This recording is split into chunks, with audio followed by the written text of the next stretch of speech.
Assalamualaikum warahmatullahi wabarakatuh. Alhamdulillahirabbil alamin alladzi yuhibbul muhsinin wa yarfa'u darajatil muttaqin. Asyhadu an la ilaha illallah wahdahu la syarikalah wa asyhadu anna Muhammadan abduhu wa rasuluh la nabiyya ba'dah. Allahumma shalli ala Muhammad wa ala alihi wa ashabihi wa man tabi'ahum bi ihsanin ila yaumiddin. Jamaah Majelis Taklim yang dirahmati oleh Allah, mari kita senantiasa terus bersyukur kepada Allah karena Allah telah memberikan nikmatnya yang sangat banyak kepada kita. Nikmat sehat, nikmat waktu luang, dan nikmat kesempatan itu. Semoga Allah menolong kita agar kita menjadi hambanya yang istiqomah taat kepadanya hingga kelak kita dicabut nyawa. Semoga dalam keadaan husnul khotimah. Amin, amin, ya rabbal alamin. Ibu bapak, saudara-saudara yang dirahmati oleh Allah, suatu hari Nabi bertemu dengan Bilal bin Rabah ya.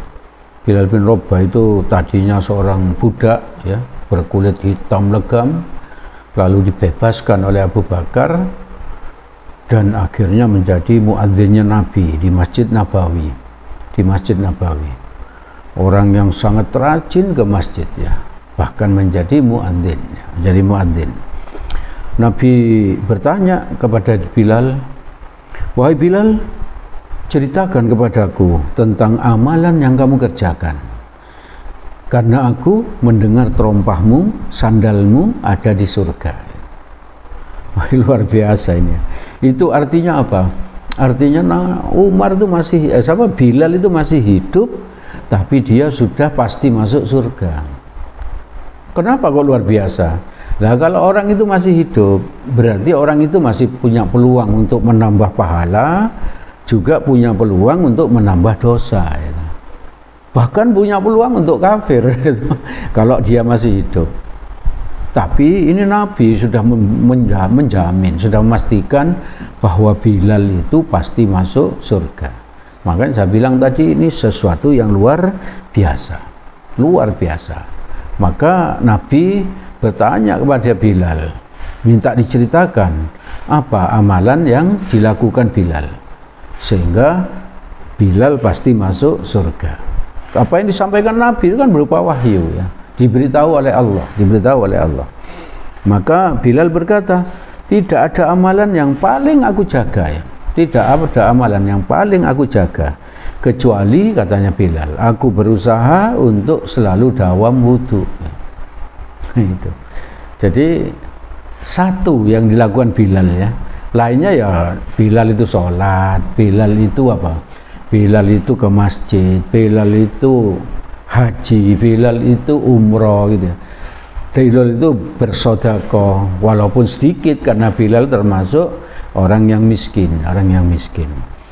Tapi satu amal ibadah yang selalu dijaga oleh Bilal yaitu dawam wudu. Dawam wudu itu artinya apa? Selalu menjaga kondisi, selalu punya wudu ya, Jadi kalau di Bilal itu batal wudu, dia segera wudu lagi. Kalau batal wudu, dia segera wudu lagi. Kalau batal wudu, dia segera wudu lagi. Nah, amalan itulah yang menjadi penyebab Bilal itu pasti masuk surga. Nah, kita pun berarti apa? Harus punya amalan satu yang betul-betul kita jaga sehingga apa? Dengan amalan itu semoga kita bisa pasti masuk surga. Seperti Bilal, seperti sahabat yang lain. Coba dicari. Dulu pernah saya sampaikan bagaimana Sa'ad bin Abi Waqqas. Beliau pun salah seorang yang dijamin masuk surga. Apa amalannya waktu itu? Ada yang ingat Bapak Ibu? Coba dicari lagi nanti catatannya ya. Nah, yang menyebabkan Sa'ad bin Abi Waqqas masuk surga.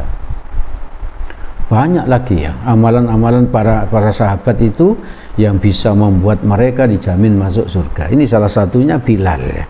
Selalu dawam wudu. Maka ibu bapak, saudara-saudara yang dirahmati oleh Allah, mari kita berusaha ya untuk memperbaiki wudhu kita. dan kita berusaha memperbanyak berwudu. Kalau bisa seperti Bilal ya. Kalau bisa seperti Bilal. Yaitu apa? Begitu batal langsung wudu lagi. Begitu batal langsung wudu lagi. Apakah ini mudah? Tentu saja ini butuh pertolongan Allah.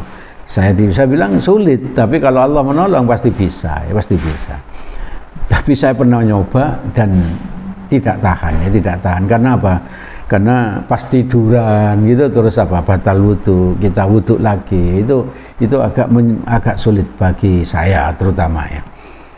Lalu kita berusaha lebih sering berwudu, walaupun apa? Walaupun waktu itu kita tidak hendak mau sholat misalnya. Misalnya saja kita ke kamar mandi, kita buang air kecil, lalu keluarnya kita wudu, Kita membiasakan seperti itu, walaupun waktu itu belum waktunya sholat. Karena apa? Karena di samping bisa menjadi penyebab kita masuk surga seperti Bilal tadi, ternyata keutamaan wudu itu ada cukup banyak keutamaan wudu. Saya sampaikan beberapa saja. Yang pertama, keutamaan wudu itu tanda dia seorang mukmin ya. Tanda dia seorang mukmin, seorang yang beriman. Hadis riwayat Ibnu Hibban dan Ibnu Majah. Nabi sallallahu alaihi wasallam bersabda, saya baca artinya, tidaklah seseorang menjaga wudu kecuali dia seorang mukmin ya. Jadi kalau kita sering menjaga wudu kita, walaupun mungkin belum sehebat Bilal ya, tapi kita sering berwudu, dikala tidak akan sholat pun kita berwudu, maka itu menunjukkan apa? Kita ini sebagai orang yang mukmin. Kalau kita nggak mukmin, kita nggak bisa melakukan hal seperti ini. Ini menurut Nabi ya. Kita Islam saja, kan tingkatannya itu kalau kita bersyahadat itu Islam berarti. Lalu kita melakukan amalan-amalan, kita meningkat menjadi mukmin, ya, menjadi orang beriman. Nah ini menurut Nabi kita itu dianggap beriman ya. Kita itu kalau beriman akan bisa menjaga wudu kita. Yang kedua, keutamaan wudu itu di padang mahsyar, Nabi mengenal kita itu dari bekas wudu kita. Dari bekas wudu kita. Kita kan nggak pernah ketemu Nabi. Berarti Nabi nggak kenal kita. Ya. Tapi Nabi pasti tahu kalau kita ini umatnya. Jangan khawatir Bapak Ibu, saudara-saudara yang dirahmati Allah. Jangan khawatir, nanti Nabi nggak kenal kita. Enggak, pasti kenal, pasti tahu. Dari mana? Dari bekas wudu kita ya. Makanya tadi itu diperbanyak wudunya ya, disempurnakan wudunya, disempurnakan. Di dalam hadis riwayat Muslim nomor 249, Nabi bersabda, saya baca artinya karena ini agak panjang gitu ya. Saya kangen saudara-saudaraku. Ketika Nabi berkumpul bersama para sahabat, di situ ada Abu Bakar, ada Umar, ada Utsman, ada Ali dan lain ya. Nabi tiba-tiba bersabda, aku kangen kepada saudara-saudaraku. Para sahabat heran saat itu ya. Para sahabat heran. Dan Abu Bakar bilang kepada Nabi, langsung bilang, wahai Nabi, bukankah kami ini saudaramu gitu. Lalu Nabi bersabda, Nabi menjawab apa yang dikatakan Bilal itu, qala antum ashabi, kata Nabi, wa ikhwanuna alladzina lam ya'tu ba'du. Nah itu Nabi bersabda, kalian ini adalah sahabat-sahabatku ya. Jadi Umar, Utsman, Ali, Tolha dan lain sebagainya ya, yang hidup bersama Nabi itu adalah sahabat-sahabat Nabi. Lalu Nabi melanjutkan sabdanya, saudara-saudaraku adalah mereka yang tidak pernah bertemu denganku, tapi mereka beriman terhadapku. Jadi termasuk kita ini ya. Kita ini kan nggak pernah ketemu Nabi, tapi kita beriman kepada Nabi. Maka kita ini dianggap saudaranya Nabi. Dan kita ini dikangeni Nabi ya. Kita ini dikangeni Nabi ya. Apakah kita kangen pada Nabi? Nah kalau kita kangen pada Nabi ya lakukan sunnah-sunnah Nabi, sholat ke masjid bagi yang laki-laki, ngaji seperti yang kita lakukan ini, bersolawat dan lain sebagainya. Lalu para sahabat bertanya kepada Nabi, kaifa ta'rifu man lam ya'ti ba'du min ummatika ya Rasulullah. Karena sahabat itu bertanya-tanya kepada Nabi, kalau orang-orang yang enggak bertemu Nabi itu, apakah Nabi itu bisa mengenali orang-orang itu? Nah, ini yang ditanyakan para sahabat. Bagaimana engkau mengenali umatmu yang sekarang belum ada ya Rasulullah? Seperti kita inilah, kan enggak pernah hidup bersama Rasulullah. Bagaimana caranya Nabi mengenal kita? Maka Nabi menjawab, tidaklah engkau melihat jika seorang memiliki kuda bertanda putih pada muka dan kakinya. Jadi misalkan ya, ada sekumpulan kuda hitam, misalnya semuanya hitam, lalu apa, di mukanya ada yang putih, di kakinya ada yang putih.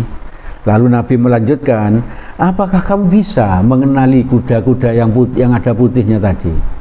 Nah, sahabat menjawab, qalu bala ya Rasulullah. Sahabat menjawab, iya pasti bisa wahai Rasulullah. Ya itu. Jadi kalau ada yang seperti itu, maka kita pasti mengenalnya. Kenapa kok Nabi mengiaskan atau mengumpamakan kuda? Ya, karena hewan yang ada di saat zaman Nabi itu kan ada onta, ada kuda, ya. Ada kuda. Sedangkan yang berwarna-warni putih, hitam dan sebagainya itu kan kuda. Ya. Maka Nabi mengisyaratkan seperti itu agar apa? Agar gampang dipahami oleh para sahabat. Lalu Nabi bersabda, mereka akan datang dengan wajah putih bersinar dan kaki tangan bercahaya pada bagian air wudhu, dan saya menunggu mereka di telaga. Jadi Nabi mengenali kita itu dari wajah kita yang bersinar, ya. Dan dari apa, tangan kita, kaki kita bekas wudhu itu yang berwarna putih nanti. Nah itu Nabi, kalau ada yang seperti itu pasti langsung umati, langsung begitu. Nabi menunggu mereka di telaga. Di telaga apa itu namanya? Telaga Al-Kautsar. Telaga yang sangat besar, isinya minuman, ya. Minuman khusus umatnya Nabi. Jadi yang dikenal Nabi sebagai umatnya diberi minuman oleh Nabi, diambilkan sendiri oleh Nabi. Dan kalau kita minum dari situ sekali, selamanya kita tidak akan haus. Selamanya kita tidak akan haus. Jadi jangan khawatir kita tidak dikenali Nabi, ya. Jadi kalau gitu apa? Salah satu keutamaan berwudu itu adalah apa? Menjadi penyebab kita dikenali Nabi di padang mahsyar. Oleh karena itu sempurnakan wudu kita. Oleh karena itu perbanyak wudu kita. Perbanyak wudu kita. Lalu yang ketiga yang bisa saya sampaikan pada kesempatan ini, yaitu menghapus dosa-dosa, ya. Bahwa wudu itu bisa menghapus dosa. Di dalam hadis riwayat Muslim dari Abu Hurairah radhiyallahu an, Nabi Muhammad sallallahu alaihi wasallam bersabda, saya baca artinya, jika seorang hamba berwudu lalu ia membasuh wajahnya, jadi orang berwudu kan basuh wajah, niscaya dari wajahnya keluar setiap dosa bersamaan dengan apa? Aliran air sampai tetesan yang terakhir dari wajah. Sampai tetesan yang terakhir dari wajah. Dosa-dosa kita keluar, ya. Lalu Nabi melanjutkan hadisnya, apabila ia membasuh kedua tangannya, membasuh tangan, ya, maka dosa-dosa yang pernah dilakukan oleh tangan kita itu akan keluar bersama apa? Bersama aliran air dari tangan kita sampai tetesan yang terakhir. Sampai tetesan yang terakhir. Lalu lanjutan dari hadis ini, apabila ia membasuh kakinya, maka dosa-dosanya akan keluar, yang dilakukan kakinya akan keluar bersama apa? Aliran air yang mengalir di kakinya sampai tetesan yang terakhir. Makanya itu ada yang membiasakan diri kalau habis wudu itu tidak pakai anduk, gitu. Tidak pakai anduk. Kenapa? Agar tetesan yang terakhirnya itu semua dosa itu keluar dari tetesan yang terakhir, dari tetesan yang terakhir. Ibu bapak, saudara-saudara yang dirahmati oleh Allah, ada sebetulnya masih banyak keutamaan wudu ini, tapi itu sebagai motivasi bagi ibu bapak dan bagi saya juga untuk menyempurnakan wudu dan untuk memperbanyak wudu. Tentunya kalau masih membutuhkan keutamaan-keutamaan wudu yang lain bisa dicari sendiri. Saya ulang apa yang saya sampaikan ini, bahwa Bilal dijamin surga karena dawam wudu. Yang kedua, hanya seorang mukmin yang bisa menjaga wudu, yang bisa sering berwudu. Di padang mahsyar, Nabi mengenal kita dari bekas-bekas wudu kita. Cahaya kita, wajah kita bercahaya, tangan kita bercahaya, kaki kita bercahaya, bekas-bekas wudunya. Lalu menghapus dosa-dosa dan masih banyak yang lainnya. Ibu bapak, saudara-saudara yang dirahmati oleh Allah, itu yang bisa kami sampaikan pada kesempatan ini. Semoga segala yang baik dan benar semuanya berasal dari Allah Subhanahu wa ta'ala. Semoga Allah menolong kita agar kita bisa menyempurnakan wudhu kita, agar kita bisa memperbanyak wudhu kita. Amin amin ya rabbal alamin. Dan apabila ada salahnya, saya mohon maaf sebesar-besarnya. Mari kita tutup dengan doa kafaratul majlis. Subhanakallahumma wa bihamdik, asyhadu an la ilaha illa anta, astaghfiruka wa atubu ilaik. Billahi taufik wal hidayah. Assalamualaikum warahmatullahi wabarakatuh.